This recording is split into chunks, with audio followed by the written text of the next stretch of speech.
नमस्कार, मैं हूं आपके साथ कविता राणा। 22 भाषा के ज्ञाता, 80 ग्रंथों के रचयिता, दार्शनिक और भविष्यवक्ता जगत गुरु स्वामी रामभद्राचार्य भौतिक आंखों से देख नहीं सकते हैं, लेकिन इसका उन्हें कोई दुख नहीं है, क्योंकि मन की आंखों से वो हर घड़ी प्रभु राम के दर्शन करते हैं। जो कि देखिए, इनके नाम में राम बसते हैं। राम नाम की शक्ति के बल पर ही इन्होंने राम मंदिर की लड़ाई में एक निर्णायक भूमिका निभाई। इन्हीं की गवाही ने राम जन्मभूमि पर विराट मंदिर की नींव रखी। और आज जब मथुरा की बारी आई है, कृष्ण जन्मभूमि को मस्जिद मुक्त बनाने का समय आया है, तो उसमें भी जगत गुरु की कितनी बड़ी भूमिका अब आगे देखने को मिलेगी, ये जानने के लिए बने रहिए धर्म ज्ञान के साथ। श्री कृष्ण जन्मभूमि की लड़ाई में कूदे जगत गुरु। अब की बार स्वामी रामभद्राचार्य ने ठाना है, कृष्ण जन्मभूमि को मस्जिद मुक्त बनाना है। ठाकुर जी के नाम पर ली सबसे बड़ी प्रतिज्ञा। आखिर कब तक बांके बिहारी से बनाकर रखेंगे दूरी? देखिए सिर्फ धर्म ज्ञान। तो दुनिया देखिए इस बात से परिचित है कि जगत गुरु स्वामी रामभद्राचार्य की गवाही के बल पर राम मंदिर बनने का रास्ता साफ हुआ। राम मंदिर के खातिर रामभद्राचार्य का संघर्ष अविस्मरणीय है और इस बात का खुलासा जगत गुरु कई दफा कर भी चुके हैं। जी हाँ, जिस वक्त देखिए राम मंदिर आंदोलन चल रहा था, उस वक्त पुलिस ने मेरे हाथ पर लाठी से प्रहार किया, ऐसा जगत गुरु ने बताया, जिसका निशान आज भी मेरे हाथ में है। उस दौरान मुझे 8 दिन जेल में रहना पड़ा। उस वक्त मेरी बहन गीता मुझे घर से बना हुआ खाना जेल में देने आती थी। जेल में रहने के दौरान रामायण पाठ किया करता था। जगत गुरु इस बात का भी खुलासा कर चुके हैं कि उनका मुंह बंद करवाने के लिए विपक्षी वकीलों को $45,000 विदेश से दिए गए, जिसका मतलब ये कि राम जन्मभूमि विवाद कोर्ट में अटका रहे। इसके लिए विरोधी ताकतों ने जगत गुरु का मुंह बंद कराने की भी तमाम कोशिशें की, लेकिन अपनी इन नापाक साजिशों में वो नाकाम रहे। और अब जो कि देखिए राम मंदिर को फिनिशिंग टच दिया जा रहा है, जिसे देखते हुए विरोधियों के चेहरे तो लटके हुए हैं, लेकिन जगत गुरु का दिल गार्डन गार्डन हो रखा है। लेकिन क्या आप जानते हैं कि राम मंदिर उद्घाटन के तुरंत बाद कृष्ण जन्मभूमि विवाद भी खत्म हो जाएगा। अयोध्या के बाद मथुरा भी सजने लगेगा, मथुरा भी संवरने लगेगा। राम मंदिर के तर्ज पर मथुरा में भी केशव देव का भव्य मंदिर बनाया जाएगा, क्योंकि इस बार जगत गुरु स्वामी रामभद्राचार्य ने ठाना है श्री कृष्ण जन्मभूमि को मस्जिद मुक्त बनाना है। दरअसल देखिए, इलाहाबाद हाईकोर्ट फैसले से हिंदुओं में इस बात की उम्मीद जगी है कि अब मथुरा भी दूर नहीं है। कोर्ट ने देखिए शाही ईदगाह मस्जिद में कमीशन सर्वे कराने का आदेश दिया है, जिसका जगत गुरु ने स्वागत किया। ये तक बोले, जरूरत होने पर श्री राम जन्मभूमि आंदोलन की तर्ज पर श्री कृष्ण जन्मभूमि मामले में भी कोर्ट में साक्ष्य लेकर जाएंगे। भागवत और अनेक शास्त्रों में उल्लेख है कि श्री कृष्ण का जन्म कटारा केशव देव पर स्थित कंस के कारागार में ही हुआ है। हालांकि देखिए स्वामी रामभद्राचार्य इस बात की प्रतिज्ञा भी ले चुके हैं कि जब तक श्री कृष्ण में जन्म स्थान मस्जिद मुक्त नहीं हो जाता है, वो बांके बिहारी के दर्शन नहीं करेंगे। जी हाँ, स्वामी रामभद्राचार्य का ये कहना है कि भगवान श्री कृष्ण के जन्म स्थान पर कब्जा किया गया है और वो असहनीय है, और जब तक श्री कृष्ण जन्म स्थान मुक्त नहीं होता है, मैं भगवान बांके बिहारी के दर्शन नहीं करूंगा। अब देखिए, गौर करने वाली बात यहाँ ये है कि जगत गुरु की कई बातें, संकेत, भविष्यवाणी में भविष्य में होने वाली घटनाएं हमेशा छुपी होती हैं। कृष्ण जन्मभूमि को लेकर जगत गुरु की सौगंध इस बात का इशारा है कि अब मथुरा की बारी है। 2024 लोकसभा चुनाव से पहले देखिए रामलला गर्भगृह में विराजेंगे।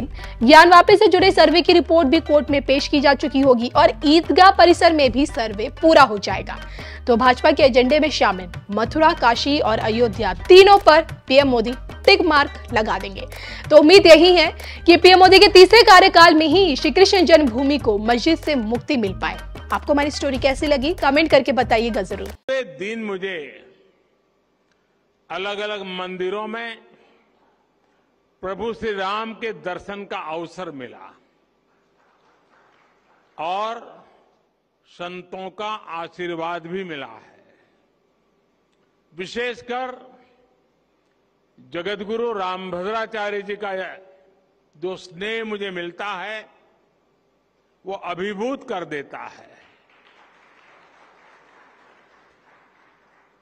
सभी श्रद्धेय संतगण, मुझे खुशी है कि आज इस पवित्र स्थान पर मुझे जगत गुरु जी की पुस्तकों के विवाचन का अवसर भी मिला है। अष्टाध्यायी भाष्य रामानंदाचार्य चरितम और भगवान कृष्ण की राष्ट्रलीला,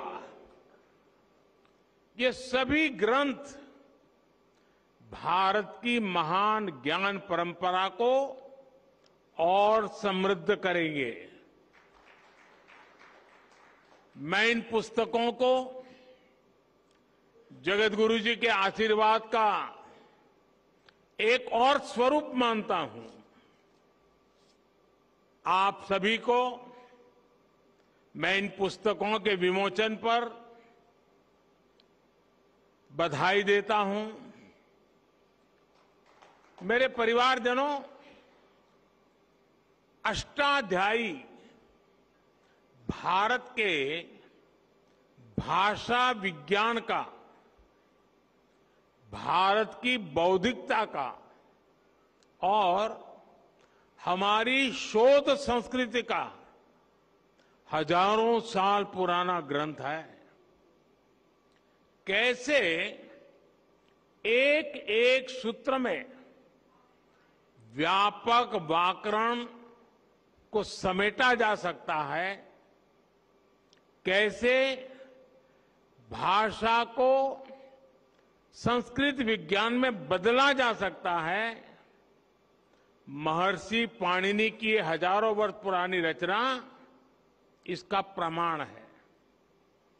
आप देखेंगे दुनिया में इन हजारों वर्षों में कितनी ही भाषाएं आई और चली गई।